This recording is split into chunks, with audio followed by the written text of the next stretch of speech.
Bava Batra, Daf Kaf Beis Amud Aleph. Scholarship is a value.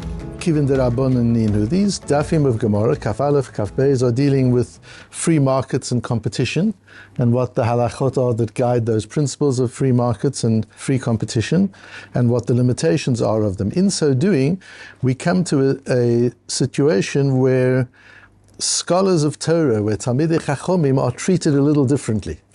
And it's that difference that we want to have a look at today, which really continues from yesterday in our understanding of the importance of learning in our communities and as a value system, just what it is to be a scholar and to be engaged in the learning of Torah.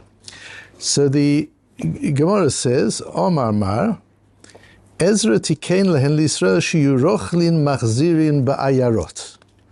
Ezra made a law that even though if a person comes to town from another town and sets up a business but isn't paying taxes with the people of this town, that's an unfair advantage, and we don't allow that. So while there's competition within the town, if people are all paying the same taxes, that's one thing. But if somebody comes from somewhere else and he doesn't have the burden of taxation, that gives him an unfair competitive advantage. The exception is Rochalin, travelers, the old Jewish shmos, I used to travel around, particularly the ones selling cosmetics. You know, when you go overseas, sometimes you see these Israeli pop-up stands selling cosmetics for insane amounts of money. So they had them then as well. They had these carts in the shopping centers and the malls with Israelis and others selling cosmetics, and they were allowed. In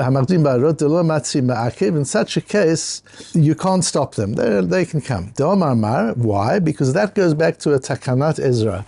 Ezra made such a takana. He made a law allowing these cosmetic salesmen to travel from town to town and sell their wares even though they're not participating in the overheads of the town. Why?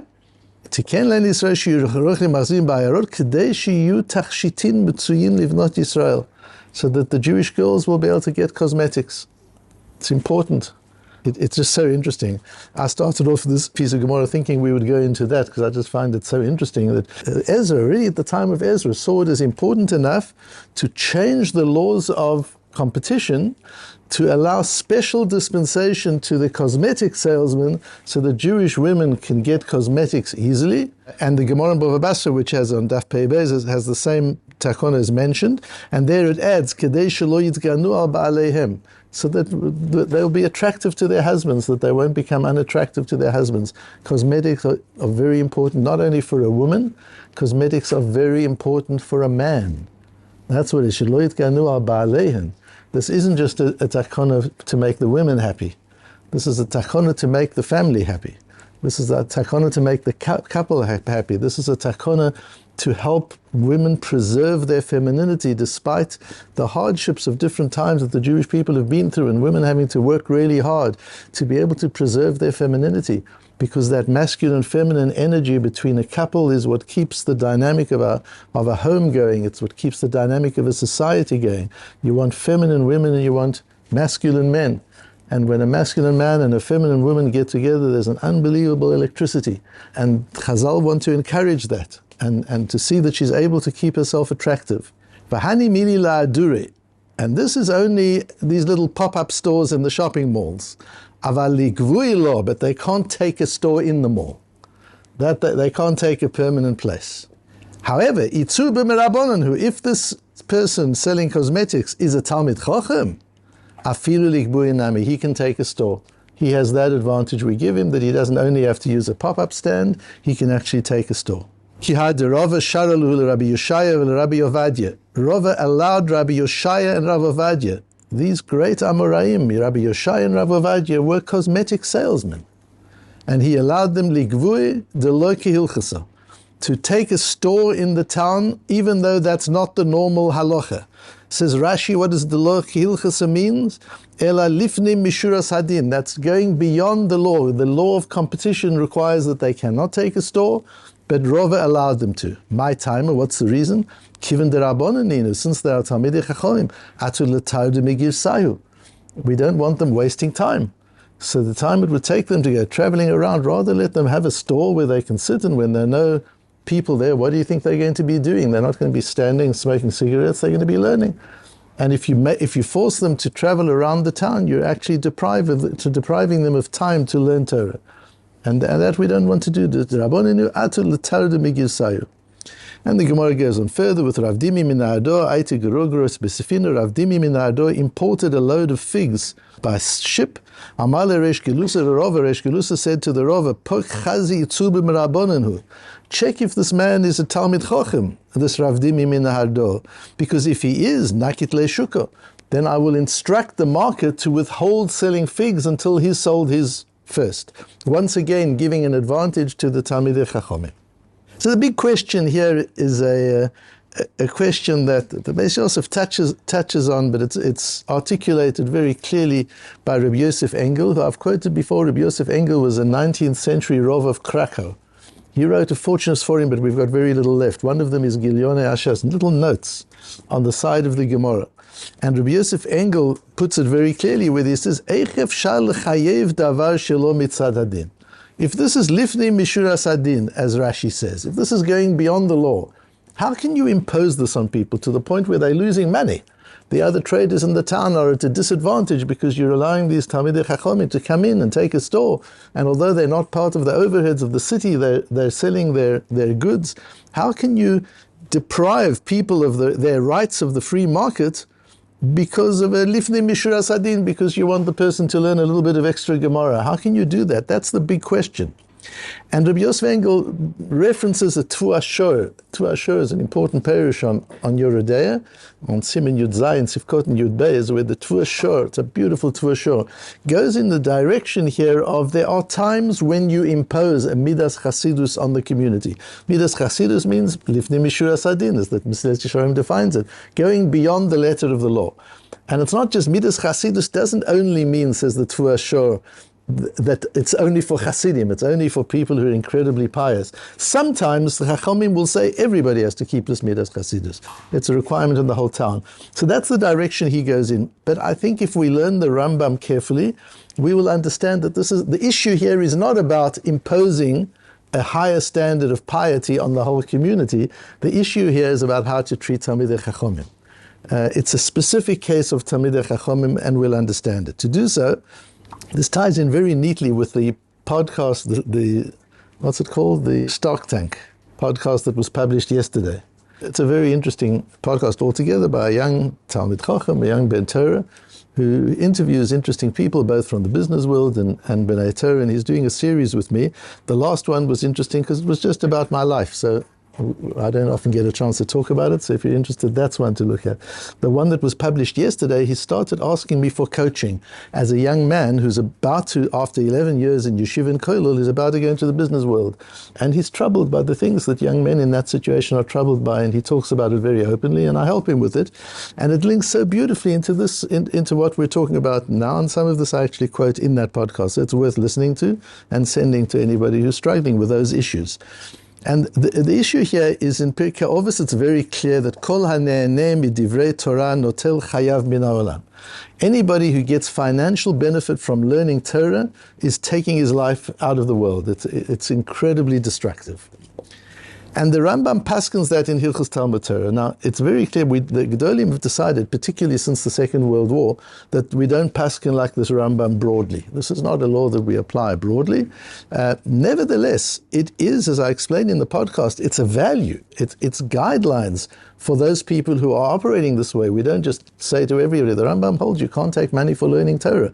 And the Gedolim have decided after the Second World War we needed to re-establish Torah, and the only way was to fund people to learn. And through that we've built up an unbelievable yeshiva world that is bigger than it's been perhaps ever in history. And that was because the Gedolei Yisrael decided that has to be done.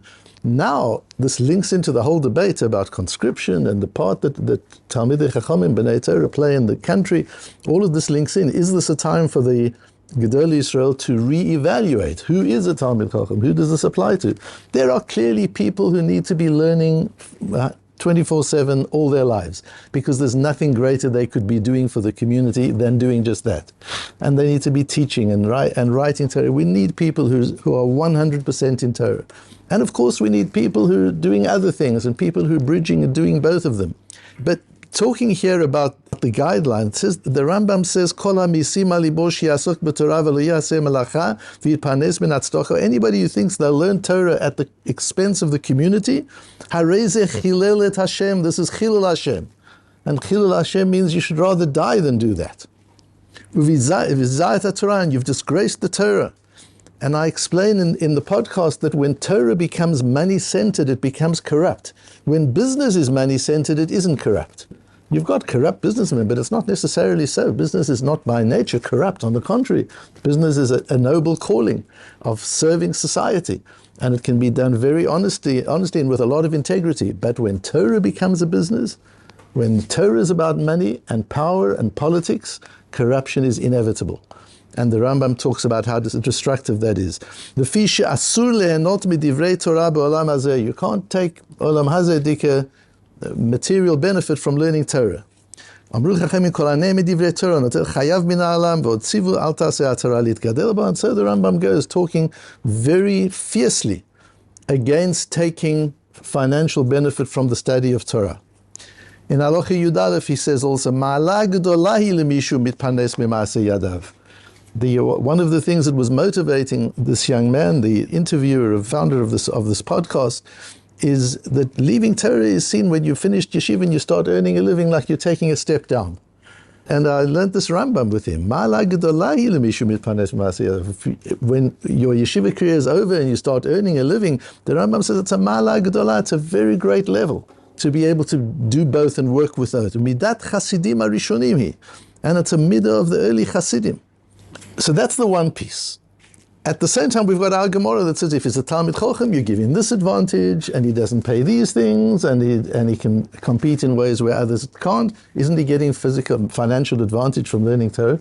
To me, that's the real issue of the sugya. How are we disregarding all of these things that we've learned in Pirkei Avos and the Rambam Paskins La'alocha, and here we're making exceptions. And the Rambam Paskins in Hilchos Shchenim, he says, V'im Talmid Chacham hu kovea makom b'chol makom sheyirtzeh. If he's a Talmid Chacham, he can take out a store anywhere he wants in the town. And in Hilchos Talmud Torah, he says, V'cheni ma'ita schora leTalmid Chacham menichim oto limkor tchila. Also from our Gemara, if a Talmid Chacham brings goods into the town to sell, he has the rights to sell it first before anybody else competes with him. Ve'in menichim echad min hashuk limkor, and so on. So how does the Rambam resolve that? The Rambam himself says, oh, a terrible thing to take any kind of physical benefit, material benefit from learning Torah. And the Rambam himself paskins based on our Gemara that you do it. And not just as midas chasidus, not just if you're very pious, that's something that you allow. That's the law. The Rambam paskins it l'halacha. And the answer to it, I believe you will find in the Rambam's Perush on the piece of Pirkei Avos, where he brings two things that are really important.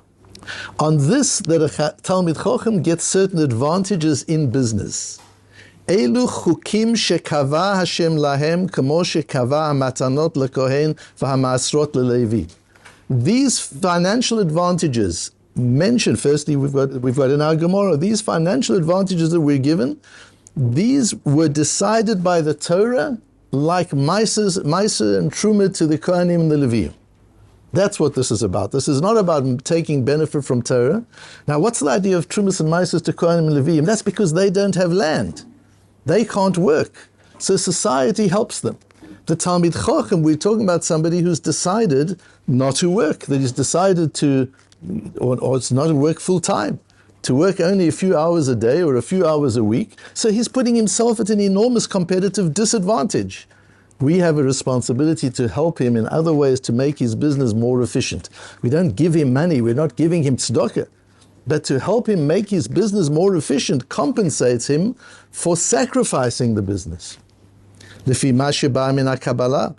And he says this is something the Soicherim do with one another. Sometimes they will honor one another and say, you're a great businessman, we know you've come to town, we'll give you certain advantages as an act of honor.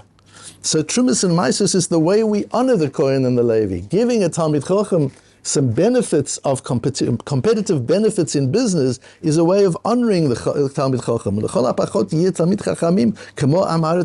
A really important line in the Rambam. At least treat a Talmid Chacham in business as you would a very successful businessman. At least treat him as you would Bill Gates. At least that. Even though he can't be that successful because he's only working a few hours a day.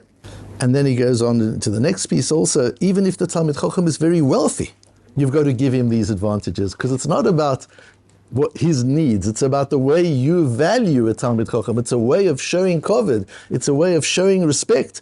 And he quotes from the Ri Migash, who, as you know here, the Rebbe of the Rif, who he holds as his Rebbe, who paskened in a tshuva that even a very wealthy man was free of taxes because he was a Talmid Chacham.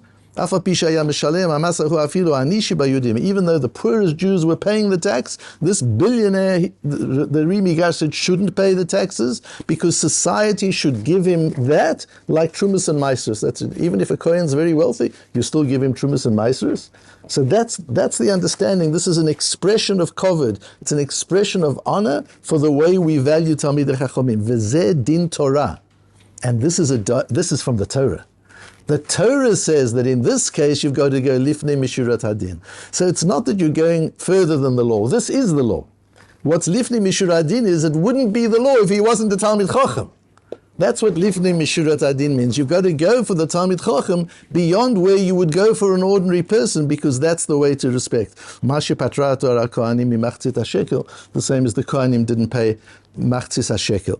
So you see from there that when a person has devoted himself to Torah and he's earning a living, as the Rambam says he has to, but obviously with diminished investment of time and effort, if society values Talmud Torah, they're going to help him make up for that disadvantage. Now, if he's a Ben Torah who will only marry a girl whose father will buy him an apartment in Yerushalayim and a car, I don't think it fits into this category. You're talking about Talmidei Chachamim, who are making the sacrifice, who are saying this is what I'm doing. Then society needs to help and support. And that's what I'm saying. It's a time, I think, when we're going to see the Gedolei Yisrael recalibrating, re-evaluating how we actually work this in the society in which we're operating today, because the society of today was designed to compensate for the destruction of Torah during the Second World War, and there might be a time now for recalibration. Obviously, that's the big discussion and the big debate that takes on.